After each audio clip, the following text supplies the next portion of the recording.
시청자 여러분 안녕하십니까? 이정훈 교수입니다. 오늘은 단순한 쓴소리가 아니고 굉장히 중요한 발표를 하는 날인데요. 여러분 8.15 기억하시죠? 그때 8.15 집회 이후에 우리 한국교회가 마치 코로나 방역 실패의 주 원인을 제공한 집단으로 몰려가지고 엄청나게 난타당하고 전국교회가 거의 무슨 죄인 취급을 당하고 또 현장 예배당에서 드리는 예배가 제한당하고 그리고 또 이게 굉장히 형평성을 잃어서 많은 분들이 우려를 나타냈었습니다.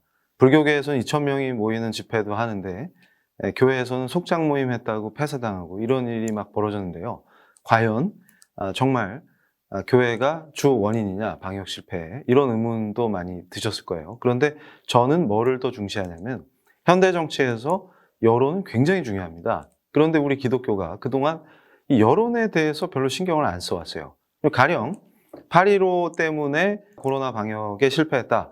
이런 여론을 막 정부가 주도해갖고 온갖 미디어가 때리고 이렇게 해서 교회가 코로나 방역 실패의 주범인 것처럼 몰아갈 때 그러면 교회가 빨리 사과하는 게 여론 반전에 도움이 될 것이냐 이런 거에 대해서도 주먹구구예요. 그냥 감성적으로 접근하면 안 됩니다. 그래서 사과를 했다가 잘못해서 정부가 짜고 있는 악한 프레임에 말려들어가지고 그래 교회가 범인 맞네 이래가지고 그걸 다 뒤집어 쓸 수도 있어요. 그러니까 정부가 잘못한 방역 그러니까 8.15 이전에 이미 수많은 사람들이 이동을 하고 휴가철이라고 뭐 전혀 방역에 신경 안 쓰고 돌아다니다가 이게 거기다가 이제 조사도 별로 안 했단 말이죠. 검사도. 그러다가 갑자기 하면 왕창 나올 수밖에 없는 것이죠. 그러니까 항상 교단이 중요한 정책 결정을 하거나 일선 교회들에게 어떤 가이드라인을 제시하거나 이럴 때는 반드시 근거를 가지고 해야 됩니다. 그런데 과학적인 근거나 분석 이런 게 없어요. 그리고 8.15 집회가 도대체 한국교회에 얼만큼 데미지를 입혔는지 이런 것에 대해서도 제대로 누가 분석을 하질 않아요. 그런데 지금 오늘 제가 들고 나온 것이 뭐냐면 빅데이터 온라인 여론조사입니다. 그러니까 여러분 여론조사하면 뭐 생각하세요? 따르릉 전화해갖고 여론조사하는 거 ARS 여론조사 이런 거 생각하시죠? 근데 이거 별로 효과 없습니다. 여러분도 아시겠죠? 또 이번에 멀리 갈 필요도 없습니다. 4.15 총선 때도 민주당은 민주연구원에서 국민일보 보도도 있어서 우리 크리스찬들께서는 많이 보셨을 텐데 선거 때 빅데이터 분석해가지고 후보자들에게 지역구의 정보를 내려주는 거예요. 그러니까 굉장히 과학적이고 체계적인 선거운동이 되는 거죠. 반면에 구통합당은 주먹구구 늘 하던 대로 하면서 여의도 연구소장을 여론 전문가를 영입하면 뭐합니까? 그냥 주먹구구식인데 그래서 망하는 거예요. 그래서 우리 한국교회도 이제는 정확하게 여론조사를 통해서 정책 결정을 하고 또 한국교회를 우리 시민들, 우리 이웃들이 어떤 식으로 생각하느냐 이 여론을 좋은 방향으로 우리가 끌고 가는 전략 이런 것이 필요합니다. 그리고 특히 코로나 전국에서 방역 실패의 책임을 교회로 돌리려고 하는 정부의 꼼수를 막아서 교회를 지켜내는 것도 과학적인 근거를 가지고 우리가 대응했어야 된다. 그래서 우리 L정책연구원이 특별히 준비를 했습니다. 제가 그렇게 이거 빅데이터 팀, 여론조사 팀이 있어야 합니다. 그럴 때 제가 건의하면 꼭 그래요. 이 교수 그거 해야지. 다 그렇게 말씀하십니다. 그런데 정작 안 해요. 그러면 여러분 이미 아시겠지만 이종훈 교수는 비판만 하지 않습니다. 그럼 우리가 어떻게 해야 될까요? 내가 해줄게. 또 내가 알려줄게.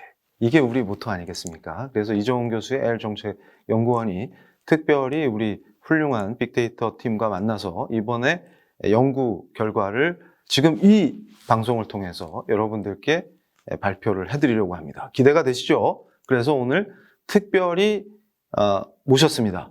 누구냐? 빅데이터 전문가 이번 연구를 책임져 주신 팀장님 우리 강태섭 팀장님을 모셨습니다. 네, 이번 기독교 여론 빅데이터 리서치 팀장 강태섭이라고 합니다. 반갑습니다. 네, 반갑습니다. 우리 강태섭 팀장님은 빅데이터 전문가가 아니라 아이돌은 아니시죠?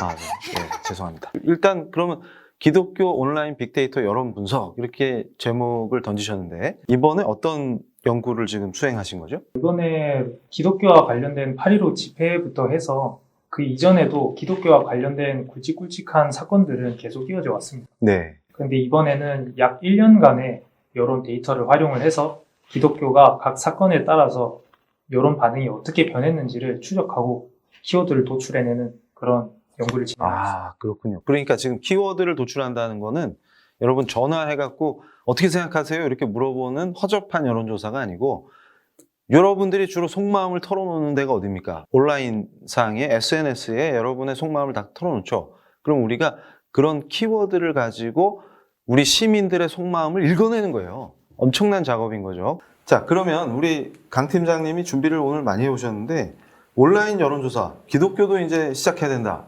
이걸 지금 던지셨잖아요. 네. 그거 왜 해야 돼요?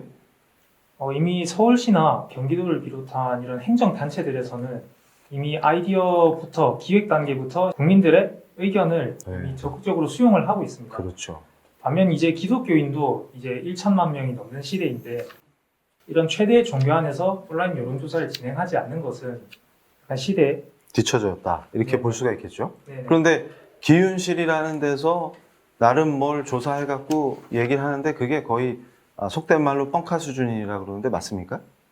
네, 그렇게 판단하는 것이 더 적절하다고 볼 수 있습니다. 왜냐하면 기은실에서 기존에 실시하던 여론조사는 신뢰한다 안 한다라는 지선다의 형태의 질문으로 되어 있는데 이 경우에 있어서는 신뢰를 하지 않으면 왜 하지 않는지에 대한 어떤 본질적인 해답이나 키워드를 알지도 못하고 그러다 보니까 기은실에서는 이런 여론을 긍정적으로 바꾸기 위해서 기독교는 어떤 행동을 취해야 하는지에 대해서 제대로 제시를 하지 못하고 있다고 느꼈습니다. 맞습니다. 그러니까 이제 제가 지적하고 싶은 게 기윤실은 우리 교회가 긍정적인 여론으로 우리 교회에 대한 여론을 어떻게 바꿀 것인가의 목표를 두고 조사한 게 아니고 우리 교회를 신뢰한다 안 한다 이렇게 단순히 우리 대한민국 국민들이 초등학생입니까? 유치원생입니까? 그런 무식한 방법을 써가지고 교회 욕할 목적으로 지금 한 거지 이 사람들이 교회에 도움되는 일을 하려고 한 게 아니라는 거죠. 네. 네, 그럼 우리가 한 거는 지금 차원이 다른데 그러면 다음 페이지 한번 보여주시겠어요? 우리는 그러면은 어떤 식으로 이 여론조사를 빅데이터로 하려고 하는지 좀 설명을 해주시죠. 꽤 지금 표본 댓글 수 분석이 양이 엄청나요. 네, 맞습니다.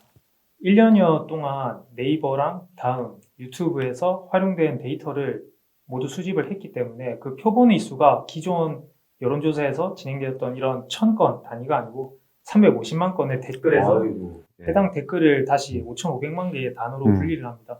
해당 단어를 통해서 연구를 진행하기 때문에 기존 여론조사의 결과였던 신뢰한다 안 한다의 형태가 아니라 왜 그런 여론이 발생하고 있는지에 대한 키워드를 도출할 수 있습니다. 그러니까 거의 뭐 기윤실이 한 게 무슨 저기 구석기 시대 원시인 수준이라면 지금 우리가 21세기 최첨단을 가는 거네요. 그리고 네이버 다음 뭐 유튜브 이런 거에서 수집해갖고 뭐 5만 5천 단어가 넘는 걸 분석했어요. 그러니까 이게 우리 시민들의 속마음을 꼭 집어서 기독교 관련된 마음을 읽어내는 거죠. 네, 맞습니다. 네. 그러면 다음 페이지 한번 보여주시겠어요? 자, 조사를 어떤 식으로 진행했는지 좀 설명을 해주시겠어요? 간략하게. 네, 우선 광화문 집회 이후에 최근 9월까지 약 1년여간 진행을 하였고요.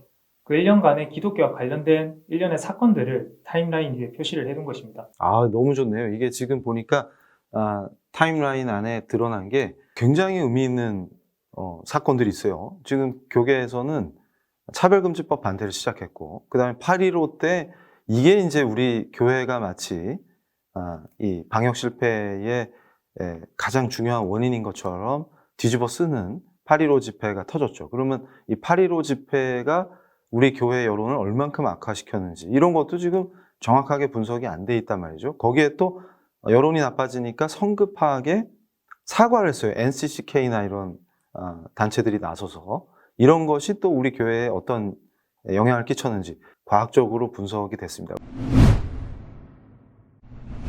특히 이제 8.15 집회가 저는 그때 이제 SNS 상에서 제발 이거 모이지 마라 이렇게 호소를 했는데 결국은 모였어요. 이게 어떤 파급을 일으켰습니까? 그걸 좀 구체적으로 좀 분석 결과를 좀 설명을 해주시죠. 네, 8.15 집회가 그 어떤 사건들보다 기독교의 영향이 컸던 이유는 그 이전에 신천지라는 집단에서 집단 감염이 발생했습니다.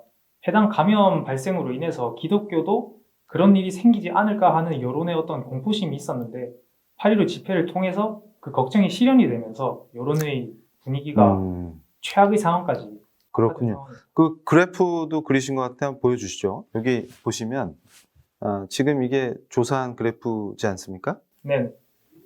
이쪽에 데이터를 보시면은 8.15 집회 이전에도 신천지나 그 이전 작년 10월에 있는 광화문 집회 때문에 기독교에 대한 검색이 발생하긴 하였으나 이번 2020년 8.15 집회 이후에 댓글 발생량이 다른 때에 발생한 양보다 약 8배 정도 많은 폭발적인 반응을 일으켰습니다. 그러면은 도대체 신천지에 대한 시민들의 인식과 그다음에 8.15 집회 전후로 나눠서 신천지와 기독교를 어떻게 연관해서 시민들이 인식하는지 좀 그래프를 보면서 우리 팀장님이 좀 설명을 해주시죠.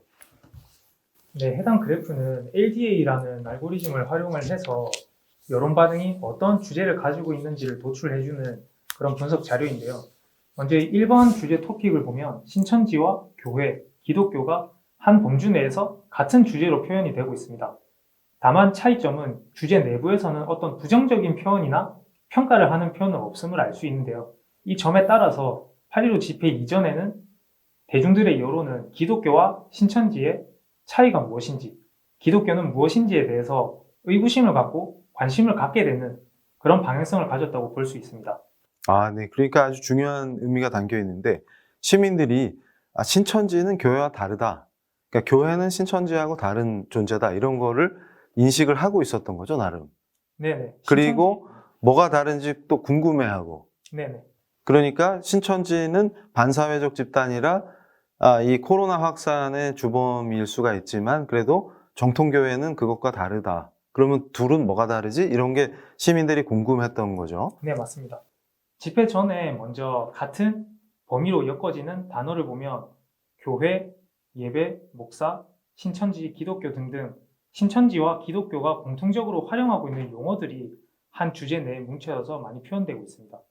이 부분은 기독교와 신천지를 동시에 여론이 판단을 하고 있음으로써 신천지와 기독교를 동일시하지 않고 어떤 차이를 갖고 있는지를 확인하는 여론이 들어갈 수 있습니다. 아주 중요한 포인트네요. 그러니까 시민들이 잘은 모르지만 신천지와 정통교회를 구분해서 다른 집단으로 지금 인식하고 있다는 게 드러난 거죠. 네, 맞습니다. 그런데 이게 어떻게 변화되나요? 네, 그렇게 두 번째는 이제 신천지랑 교회에 대한 차이를 인식하고 신천지는 기독교와 다르니까 명확히 다른 대응을 보여줄 것을 희망하는 내용의 주제를 담은 여론이 그 후순위의 주제로 도출되었습니다. 그러니까 지금 사실상 교회가 방역을 잘 했는데 역시 이 신천지는 반사회적 집단이고 정통교회는 다르다. 이런 거를 확실히 보여줄 수 있는 좋은 기회였네요. 근데 이게 왜 망가진 거죠? 네, 우선 8.15 집회 이전에는 이런 집단 감염 사태의 결과를 대한민국 정부의 잘못이다. 대한민국 정부가 책임져야 한다. 방역 대응을 잘못한 것이다. 라는 여론 주제가 높은 순위로 도출이 되었는데요. 집회 이후에는 그 정부 방역이 실패했다는 초점보다는 기독교가 신천지랑 다를 바 없이 행동을 해서 이런 감염 사태가 벌어졌다라고 이동을 했다고 볼 수 있습니다. 그렇네요. 그러니까 지금 중요한 포인트가 제가 이제 정치 전문가 입장에서 분석을 했을 때 4.15 총선하고도 이게 연결이 돼 있고 그러니까 지금 우리가 착각하는 게 정부 방역이 성공해서 지지해서 표를 몰아준 거라기보다는 정부가 해야 할 역할에 대해서 국민들이 기대를 하고 힘을 실어주자 이런 차원이 컸을 것으로 저는 이제 분석을 했어요. 그런데 그 과정에서 중국인 입국을 금지하지 않고 그리고 또 신천지 같은 반사회적 집단을 제대로 통제 못하고 그래서 이게 초반에 확산이 됐지만 정부가 나름 노력을 하고 하니까 힘을 실어주자 이런 분위기에서 지금 8.15를 기점으로 해서 아니 이거 신천지나 교회나 뭐 분간이 안 되고 같은 집단 아니야? 이거 반사회적인 짓거리가 똑같네. 이런 식의 여론이 확 형성되고 거기에 편승해서 정부가 정부 책임을 교회에 다 뒤집어 씌우는 프레임이 완전히 완성되는 거죠? 네, 맞습니다. 실제로 전에는 기독교와 신천지가 같은 군집 내에 있긴 했지만 그 두 대상을 평가하는 부정적인 명사형과 같이 엮이지는 않았습니다. 예. 그런데 집회 이후에는 이만이라든지 사탄이라든지 이단과 같은 부정적인 명사가 기독교와 신천지와 같은 범주 안에서 엮이는 주제가 도출되는 방향으로 변하게 됐습니다. 그러니까 이제 시민들이 기독교는 신천지와 다른 정상 집단이고 사회의 긍정적인 순기능적인 집단이야라고 해서 분리해서 생각하던 인식이 8.15 집회 이후에 이게 그러니까 이 범주가 동일해졌다는 얘기는 기독교와 신천지를 인식하는 그 키워드들이 동일해진 거죠. 그러니까 뭐 이단이니 교주니 뭐 이상한 우리 기독교하고 관련 없는 이미지들이 막 더 씌워졌다. 이렇게 표현해줘도 무방한 거죠. 네, 비슷하다고 볼 수 있습니다. 처음에는 신천지와 기독교가 공유하고 있는 단어들, 헌금이라든지 네. 교회, 목사 이런 단어들이 하나의 주제가 되어서 이런 것들을 공유하고 있는구나라는 것을 인식하는 단계였다면 집회 이후에는 신천지, 기독교와 함께 이단이나 사탄과 같은 부정적인 단어가 엮여서 신천지나 기독교나 다 부정적인 집단이다라고 인식하게 되었다고 볼 수 그러니까 있습니다. 결국 우리 국민들의 삶에 악영향을 끼치는 반사회적 집단인 게 똑같네. 뭐 이런 이미지가 완전히 만들어졌다. 그런 내용인 것 같습니다. 그러면 정광훈 목사님의 등장은 여론에 어떤 영향을 줬나요? 그걸 좀 설명을 좀 해주시죠. 네, 8.15 집회 전에는 기독교와 관련된 그 어떤 키워드에서도 직접적인 교단이나 인물이 가깝게 위치하지는 않았습니다.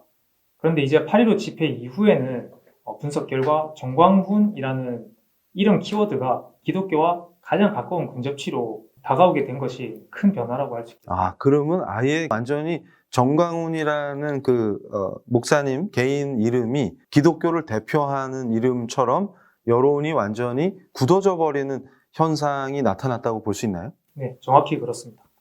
그 상당히 위험한 상태가 된 거죠. 그러니까 지금 우리 시청자들께서 주의하셔야 되는 게 제가 SNS상에서 또 유튜브에서 계속 경고했던 것, 이것이 현실로 일어났다는 것이 지금 수치로 또 여론조사, 빅데이터 조사를 통해서 드러난 것이죠. 그러니까 어떻게 한국교회를 정광훈 목사님이 대표할 수가 있어요. 그런데 마치 한국교회 이퀄 정광훈 이퀄 신천지와 같은 반사회적 집단, 이 프레임이 완성이 된 거네요. 네, 지금 현재 그런 프레임이 완성된 상태이고 그 프레임으로 굳어진 그 강도가 매우 강한 상태입니다. 그러니까 결국은 정광훈 목사님이 마치 한국 기독교를 대표하는 것처럼 이미지가 굳어지면서 이 부정적인 여론이 급증했다. 이렇게 해석해도 괜찮습니까? 네, 맞습니다. 실제로 같은 군집에 엮여 있는 단어를 살펴보시면 사입이다, 개독이다, 격리 이런 부정적인 단어들과 기독교 신천지가 엮여 있다고 판단할 수 있습니다. 네, 엄청난 데미지를 지금 한국교회에 입혔다고 볼 수가 있겠는데요. 이게 지금 여러분 보십시오. 이 그래프가 그 현실을 지금 보여주고 있는 건데요. 그렇다면 지금 주요 언론사들이 집중해서 이걸 때렸죠. 그래서 정부가 사실은 K방역의 실패의 원인을 교회에 뒤집어 씌우는 이거 덤터기 씌우기다. 저는 이렇게 판단을 했었는데요. 그 작전이 지금 사실상 성공하고 있다는 것을 여론조사, 빅데이터 분석을 통해서 알게 됐는데 저는 이제 이때 성급한 또 비굴한 사과는 이 정부가 치는 정치적 프레임에 완전히 놀아나는 효과, 다시 말씀드리면 다 뒤집어 쓰는, 교회처럼 방역을 잘하는 집단이 없어요. 근데 이것이 마치 K방역의 실패의 원인이 교회라는 것을 스스로 자인하는 효과를 나타낼 수 있다. 이렇게 경고를 했는데 NCCK 교단을 비롯해서 심지어는 NCCK 소속이 아닌 교회들 중에서도 사과한 분들이 있어요. 이것이 또 어떤 결과를 초래했습니까? 그러면 8.15 집회 이후에 대국민 사과가 여론에 어떤 영향을 끼쳤습니까? 이걸 좀 설명을 좀 자세히 해주시죠. 네, 8.15 집회 이후에 여론이 급격하게 나빠진 것을 아무래도 인지를 하고 대국민 사과를 한 것 같아요. 그런데 이 사과 자체가 기독교의 여론의 어떤 감성적인 부분에 있어서 영향을 미친 부분도 현저히 적을 뿐더러 이 대국민 사과에 대해서 발생한 여론 자체가 전체 데이터의 약 0.5% 정도의 수준입니다.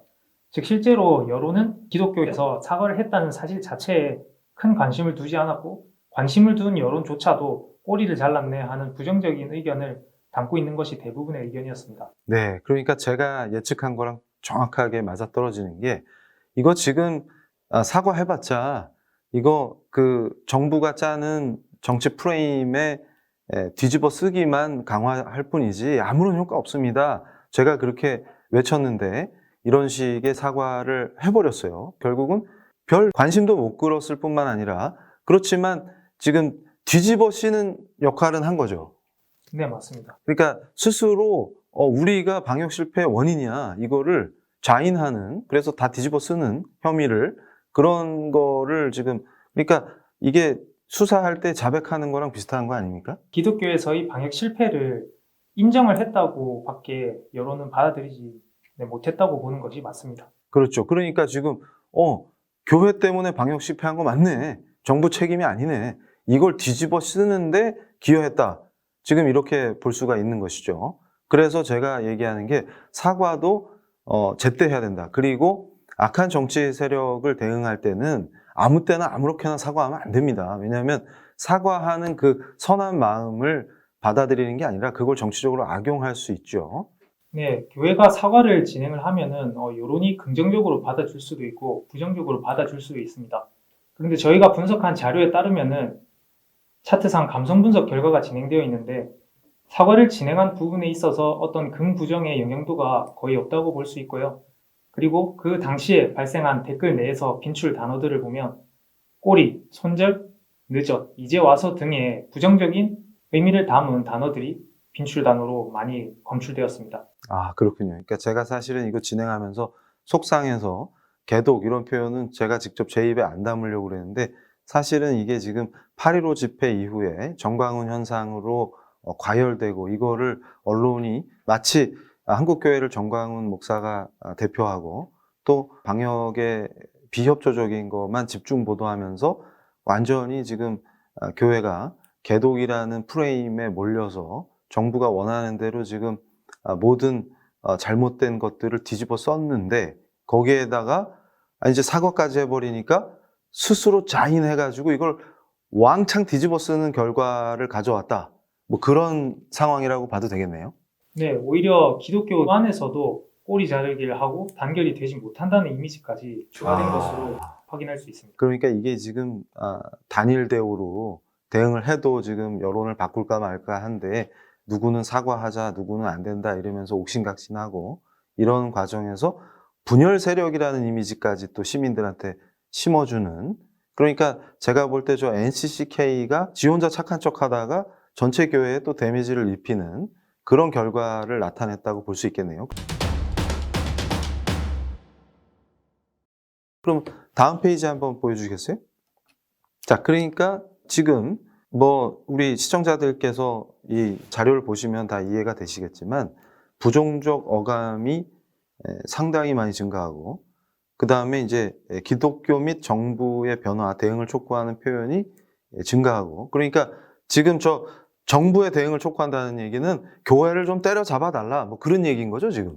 네, 무종교인의 비율이 과반수가 넘는 저희 나라의 경우에는 이런 종교와 관련된 이번 사건에 있어서는 정부에서 종교의 활동을 막아달라고 하는 그런 여론이 많이 발생하게 되었습니다. 자, 그러면 지금 유의미한 또 이 분석 결과가 지금 8.15 이전까지만 해도 시민들이 종교를 탄압하면 안 되지 이런 여론이 있었네요. 네, 맞습니다. 현 정권이 종교를 탄압을 하고 있다는 것을 인지하고 있는 여론이 꽤 많이 발생이 되었는데요. 그런 종교 탄압에 대해 반대하는 키워드가 8.15 집회 이후에 약 20% 정도 감소했다는 것을 확인할 수 있었습니다. 아, 그러면 이제 종교 탄압을 좀 해달라. 그리고 기독교를 정부가 좀 통제해달라. 탄압을 열심히 할수록 정부 인기가 올라갈 수 있는 그런 여론 상황이 만들어졌다. 이렇게 봐도 무방하겠습니까? 네, 맞습니다. 실제로 여론도 현 정권이 종교에 대한 통제나 압박을 더 강력하게 해달라고 하는 표현 자체도 8.15 집회 이후에는 약 4배 정도 폭등을 하였습니다. 4배나 증가했습니까? 네. 엄청나네요. 그러니까 결국은 이 정권이 마음 놓고 교회를 탄압할 수 있었던 근거가 여기서 나오는 거네요. 그러면 우리 한국교회가 이런 거를 조직적으로 분석해서 대응을 해야죠. 이런 게 문제입니다. 정치적인 관점에서 전문가 입장에서 분석을 해보면 지금 이 정부의 사악한 전략이라는 게 그런 거죠. 그러니까 교회의 방역 실패의 책임을 뒤집어 씌우고 거기다가 이제 우리 정강훈 목사님과 8.15 이 집회 주최 측이 완전히 정부 프레임이 완성되도록 돕고 그러다 보니까 여론이 악화되니까 시민들은 교회를 좀 강력하게 뭔가 좀 공격해 주세요. 좀 잡아주세요. 그거 아닙니까? 그러다 보니까 뭐 종교의 자유라든가 예배의 자유라든가 이런 거에 대한 개념이 부족한 한국 사회에서 일방적으로 교회를 탄압하면 거꾸로 정치적 이익을 얻고 인기가 상승하는 그런 정치적 효과를 누릴 수 있겠네요. 네, 맞습니다. 그 부분을 정확히 활용을 해서 교회를 공격한다고 보아도 무방할 정도로 종교계에 대한 공격을 아주 강도 높게 시행하고 있다는 사실을 알 수 있었습니다. 네. 그러면 여기서 이제 확실히 이해가 되는 게 왜 예배만 못 살게 굴었냐 하는 이유가 여기서 과학적으로 다 드러나는 것이죠. 그러니까 이 사람들은 이런 걸 다 염두에 두고 작전을 짜서 지금 실행하는 거예요. 그러니까 불교 행사는 탄압을 안 하죠. 막지도 않고. 근데 기독교만 집중했던 이유가 그렇게 하면 오히려 여론이 악화되는 게 아니라 정부 관련 여론이 좋아져요. 그러니까 시민들이 통쾌해 하는 거죠. 근데 그것을 정부만 비판할 수 없는 게 우리 기독교인들이 어리석게 정부가 짜놓은 덫에 스스로 걸려든 뿐만 아니라 오히려 그런 정부의 프레임 전략을 돕는 역할을 한 것이 분명한 거죠. 네, 맞습니다. 기독교의 대응이 정부의 어떤 공격에 있어서 다소 지능적으로 대처하지 못했다라고 보는 것이 더 적절하다고 생각합니다. 그래서 우리가 이런 분석을 하는 거 아니겠습니까? 그래서 이제부터는 이정훈 교수의 L정책연구원이 내놓는 그런 예측이나 이런 거를 잘 따라와 주셔야 됩니다. 자, 그럼 이제 포괄적 차별금지법 얘기를 좀 해봅시다. 네. 지금 이 포괄적 차별금지법에 반대하는 운동이 교계에서 강력하게 일어났는데 이게 이제 그 발의한 정의당 주장은 이미 이제 국민들이 차별금지법의 취지에 대해서 충분히 공감하고 있다. 이렇게 주장하고 민주당도 사실은 차별금지법 찬성하는 단체가 국회의원들에게 공개 질의를 보냈어요. 그래서 그 결과를 분석해서 발표를 했는데 근데 반대하는 쪽에서는 이런 걸 하지도 않아요. 그래서 제가 시도하려고 그랬다가 이게 또 비협조 이런 걸 통해서 시도를 못했는데 이거 우리가 좀 정신을 차려야 됩니다. 아니 차별금지법 만들자는 쪽에서는 이미 정당별로 차별금지법에 대한 어떤 당의 입장을 갖고 있냐를 조사해서 발표하는데 우리는 이런 것도 못해요. 그래서 그것도 제가 할 예정입니다만은 늘 그렇죠. 내가 알려줄게.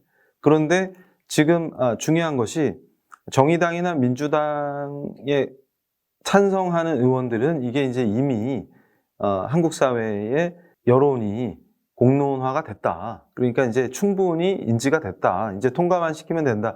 이런 의원들이 있었어요. 그런데 막상 우리가 분석을 해보니까 상당히 차별금지법에 대해서 여론이 반대 여론이 더 많았죠.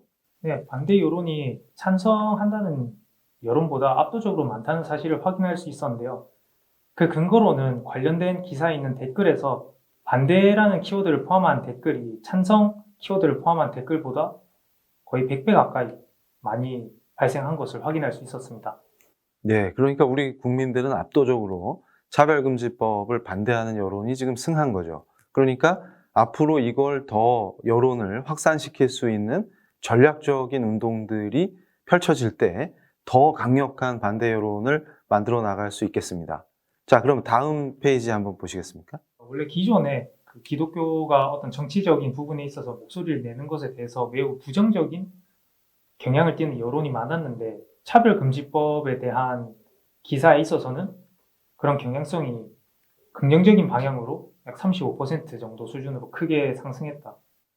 예, 이거 아주 유의미한 결과인 것 같은데요. 그러니까 기독교가 오히려 적극적으로 이 악법에 반대하면서 결국 한국 사회에 의미 있는 활동을 정치적인 참여를 할 때 시민들이 교회에 대해서 좋은 감정을 갖고 좋은 여론이 형성되고 있다. 이것을 지금 보여주는 결과라고 할 수 있겠죠? 네, 맞습니다. 실제로 댓글 반응들을 살펴보았을 때 기독교가 악법을 막는 것에 있어서 종교가 어딨고 파가 어딨냐 이런 반응을 여론에서 많이 내주었습니다. 그러니까 기독교가 정치를 참여를 하는 것을 응원한다라는 의미보다는 기독교가 저런 잘못된 부분에 있어서 잘못됐다고 말을 왜 못하냐라는 의견이 약 35% 이상 증가해서 발생했다는 것을 확인할 수 있었습니다. 그러니까 지금 악법에 대해서 제대로 이게 왜 악법인지 알려주고 악법은 막아야 된다라고 하는 것들에 대해서 교회가 좀 더 적극적인 목소리를 내주기를 시민들이 원하고 있다. 그렇게 해석할 수 있겠네요. 네, 맞습니다. 네, 그러면 우리 교회가 또 이 부분에 있어서 제대로 또 전략과 방향을 잡아서 더 충실하게 한국 사회 전반의 표현의 자유를 위축시키고 자유권을 위축시킬 수 있는 악법, 차별금지법을 막기 위한 활동을 제대로 펼쳐나가야 되겠습니다. 이제 중요한 얘기들은 다 나온 것 같은데 이제 정리를 해봅시다. 네, 먼저 8.15 집회 이후에 기독교와 가장 가깝게 연계되는 키워드를 인공지능 분석을 통해서 도출할 수 있었는데요. 이러한 키워드들이 앞으로 기독교가 어떤 정책적 방향성을 가져나가야 될지에 대한 큰 단서가 될 것이라고 생각합니다. 먼저 집회 전을 보면은 기독교와 아주 가까운 관계를 갖고 있는 단어가 계묵사, 상업주의 그렇게 구성이 되어 있습니다. 그리고 좀 더 먼 거리에 신천지나 한기총이 존재를 하고 있습니다. 즉 기독교를 대표하는 어떤 교단이 명확하지 않고 기독교를 대표하는 인물 또한 여론은 명확하게 파악을 하지 못하고 있었습니다. 그런데 8.15 집회 이후에는 기독교와 가장 가까운 거리에 기독교도, 한기총에 더불어 정광훈, 가까운 거리에 교단과 이름이 직접적으로 연관을 갖게 되었습니다. 그리고 기존에는 기독교와 기독교인을 분리해서 보는 여론이 있었는데 이 경우에는 기독교도와 기독교는 같구나, 기독교도들은 과격하구나 하는 이미지까지 씌워진 상태로 변하게 되었습니다.